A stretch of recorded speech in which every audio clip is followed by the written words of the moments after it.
اس نے ایرترل کے ماموزاد تیمور کو اور اس کی بیوی روشنی کو بھی قتل کیا۔ ایرترل غازی نے بھی مشکل سے اس سے جان چھڑائی۔ جب ایرترل غازی اوکتائی خان کے پاس گئے تو نویان ان کے ساتھ تھا، اور اوکتائی خان کے وفات کے بعد نویان نے کوشش کی کہ ایرترل کو شہید کر دے، لیکن ایرترل غازی اس سے بچ کر واپس کونیا آ گئے۔ یہ نویان ہی تھا جس نے کوسے ڈاگ کی جنگ میں سلجوکیان روم کو شکست دے کر اناطولیہ پر قبضہ کر لیا تھا۔ گمستکن بے سلجوک امیر سعادتین کا خاص آدمی تھا۔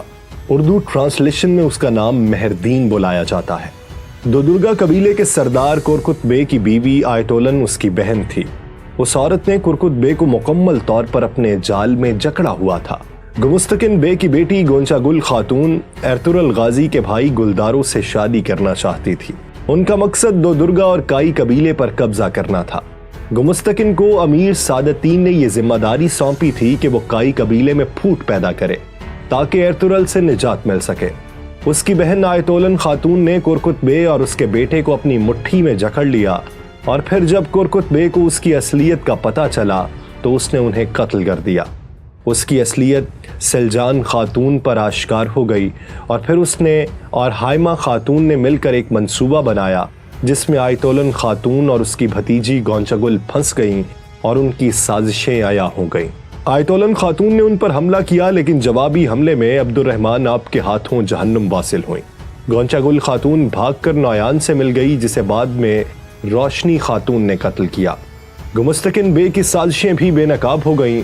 وہ گلدارو کو کائی قبیلے کا سردار بنا کر قبیلے پر قبضہ جمانا چاہتا تھا، لیکن ایرتغرل غازی اس کی اصلیت سب کے سامنے لے آئے اور اس کا سر قلم کر دیا۔ ویسیلیوس کارا چائسار قلعے کا کمانڈر تھا، جو بعد میں قلعے کا گورنر بن گیا۔ اس نے ترکوں کے خاتمے کا مصمم ارادہ کیا تھا۔ وہ اپنی سرحدوں سے ترکوں کا مکمل خاتمہ چاہتا تھا۔ ویسیلیوس نے اورال بے اور سعادتین کوپک کے ساتھ مل کر ایرترل کے خلاف سازشیں کی۔ جب ایرترل غازی نے ہانلی بازار فتح کیا تو ویسیلیوس نے ایرترل غازی کو مزید آگے بڑھنے سے روکنے کے لیے اس کے خلاف مہم شروع کی۔ اس نے ایرترل اور اس کے ساتھیوں پر کئی حملے کیے۔ انہی حملوں میں ایرترل کا سب سے قریبی ساتھی روشان شہید ہوا۔ ویسیلیوس نے سابق گورنر کو بھی قتل کر دیا تھا، کیونکہ وہ ایرترل سے اتحاد چاہتا تھا۔ جب شہنشاہ تھیوڈور نے اسے حکم دیا کہ وہ ایرترل غازی سے صلح کر لے اور کسی بھی قسم کی جنگ مول نہ لے، تو اس نے شہنشاہ کا حکم ماننے سے انکار کر دیا۔ اسے جب یہ معلوم ہوا کہ سلطان علاؤ الدین کیقوباد ہانلی بازار میں موجود ہے تو اس نے سلطان کو قتل کرنے کی کوشش کی۔ اس کوشش میں وہ ایرترل کے جال میں پھنس گیا اور مارا گیا۔ اورال جاندار بے کا بڑا بیٹا تھا۔ اورال اپنی بہن اسلحان اور بھائی آلیار کی نسبت منفی ذہنیت کا شخص تھا۔ اسے اپنے باپ کے بعد قبیلے کی سرداری چاہیے تھی۔ اس مقصد کے لیے وہ سعادتین کوپک کے ہاتھوں کی کٹ پتلی بن چکا تھا، جسے کوپک نے ایرترل کے خلاف استعمال کیا۔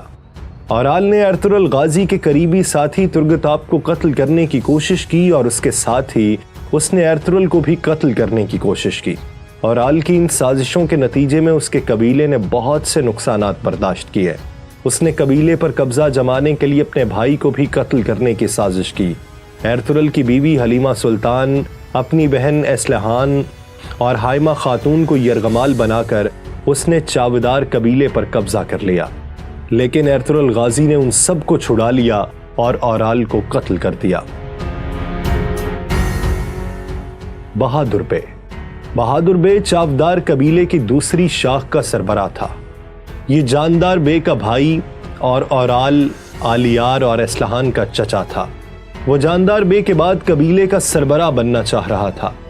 چونکہ چاودار قبیلے کی سربراہ اسلحان خاتون تھی، اس لیے وہ چاہتا تھا کہ کسی عورت کی بجائے کسی طاقتور شخص کو قبیلے کا سربراہ ہونا چاہیے، لیکن اس علاقے کا سردار اعلیٰ چونکہ ایرترل بے تھا، اس لیے اس نے اس کو اس کام سے روکے رکھا۔ ایرترل غازی نے اس کے بیٹے کو سردار اعلیٰ کی اطاعت نہ کرنے کے جرم میں قبیلہ بدر کر دیا۔ ان باتوں کا انتقام لینے کے لیے اس نے ایرترل کو قتل کروانے کا فیصلہ کیا۔ اس نے کارا چائسار قلعے کے کمانڈر آرس اور تیتان کے ساتھ مل کر منصوبہ بنایا جس کے تحت وہ قبیلے پر قبضہ کرے گا، اور جب ایرترل اس کے قبیلے کی جانب آئے تو راستے میں اسے قتل کر دیا جائے گا۔ لیکن اپنے جاسوس کی مدد سے ایرترل غازی اس سازش سے بچ نکلے۔ ایرترل غازی نے بہادر بے اور اس کے بیٹے کو قتل کر دیا اور ترگتاب کو چاودار قبیلے کا سردار بنا دیا۔ ڈریگوس، ایرترل کے جتنے بھی دشمن تھے وہ اس کے سامنے آ کر لڑتے رہے، اس سے جنگیں کرتے رہے، لیکن ڈریگوس ایسا شخص تھا جو ایرترل کے انتہائی قریب رہتے ہوئے اس کو نقصان پہنچا رہا تھا۔ سوگوت میں زانگوچ یعنی کلیسا کی گھنٹی بجانے والا بن کر رہنے والا کمانڈر ڈریگوس ایرترل کا سوگوت میں سب سے بڑا دشمن تھا۔ اس نے بلچک قلعے کے گورنر کو قتل کروا کر اس قلعے پر قبضہ کر لیا تھا۔ اس نے ایرترل کے قریب رہتے ہوئے ان کو شدید نقصان پہنچایا۔ ڈریگوس کی سازشوں کا شکار ہو کر ایرترل غازی اپنے قریبی ساتھی بامسی آپ سے بھی ناراض ہو گئے، لیکن وہ ڈریگوس کو بے نقاب نہ کر سکے۔ جب ایرترل نے ڈریگوس کے قریبی ساتھی کو قتل کیا تب جا کر ڈریگوس کھل کر ایرترل کے سامنے آیا۔ اس کے بعد ایرترل کے دشمن النجک کے ساتھ مل کر اس نے ایرترل کو شہید کرنے کا منصوبہ بنایا، لیکن اس پھندے میں خود ہی پھنس گیا اور ایرترل غازی نے سوگوت بازار میں اس کا سر قلم کیا۔ الباستی، الباستی منگولوں کا پالتو ترک سردار تھا۔ ترک قبائل میں اس کے نام کی دہشت تھی، لیکن اس کو کوئی جانتا نہ تھا۔ یہ ان قبائل کے خلاف کام کرتا تھا جو منگولوں سے بغاوت کرتے تھے۔ اس نے ایرترل کے بھائی گلدارو کے قبیلے پر حملہ کیا تھا اور بعد میں گلدارو کے بیٹے سلیمان کو بھی قتل کیا تھا۔ الباستی دراصل امرولو قبیلے کے سردار کا بیٹا تھا اور البلگے خاتون کا بھائی تھا۔ اس کا اصل نام بیبولات بے تھا۔ اس کی اصلیت تب آشکار ہوئی جب اس کی بہن نے اس کے خلاف ایک جال بچھایا اور یہ اس میں پھنس گیا۔ تب ہی گلدارو بھی وہاں آ گیا اور وہ راز افشاں ہو گیا۔ الباستی وہاں سے فرار ہوا اور پھر ایرک بوکا کے ساتھ مل کر اس نے ایرترل کے خلاف جنگ کی، لیکن بعد میں ایرترل غازی نے اسے قتل کر دیا۔ اس کے قتل میں اس کی بہن البلگے خاتون نے ایرترل غازی کی مدد کی کیونکہ وہ سلجوق سلطنت کی وفادار تھی، جبکہ الباستی یا بیبولات بے سلطنت کا غدار تھا۔ سرما خاتون، الباستی اور البلگے خاتون کی چھوٹی بہن سرما خاتون انتہائی شاطر اور ماہر تیر انداز۔ سرما خاتون کائی قبیلے کو بالکل پسند نہیں کرتی تھی اور کائی قبیلے میں اکثر اس کی لڑائی سیلجان خاتون سے ہو جاتی تھی۔ سرما خاتون جانتی تھی کہ اس کا بھائی الباستی ہے، لیکن اس کے باوجود وہ اس کا ساتھ دیتی رہی۔ اس کو جب یہ معلوم ہوا کہ ایرترل غازی البلگے خاتون سے شادی کرنا چاہتے ہیں تو وہ البلگے خاتون کی بھی دشمن بن گئی۔ اس نے الباستی کی موت کے بعد البلگے خاتون کو قتل کرنے کی کوشش کی، لیکن البلگے خاتون نے اسے قتل کر دیا۔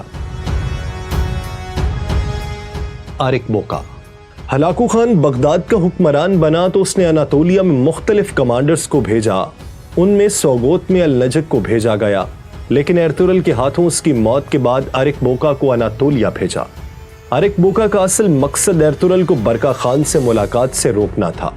اس نے الباستی کے ساتھ مل کر ایرترل کے انتہائی قریبی ساتھیوں کو شہید کیا۔ اس حملے میں ترگت آپ بری طرح زخمی ہوئے، جبکہ دمرل آپ اس حملے میں شہید ہو گئے۔ آرک بوکا نے برکا خان کے پیغام رساں کو قتل کر کے اس کی جانب سے بھیجی جانے والی امداد قبضے میں لے لی۔ جب ایرترل غازی برکا خان سے ملنے گئے تو آرک بوکا اس کے پیچھے گیا۔ وہاں اس نے ایرترل پر حملہ کیا، لیکن یہ برکا خان کی چال میں پھنس گیا اور جوابی حملے میں مارا گیا۔ ناظرین، اگر آپ اس طرح کی مزید ویڈیوز دیکھنا چاہتے ہیں اور تاریخ پر نظر رکھنا چاہتے ہیں تو کمنٹ سیکشن میں ہمیں اپنی رائے سے آگاہ کیجیے۔ ہم اس سے متعلق معلومات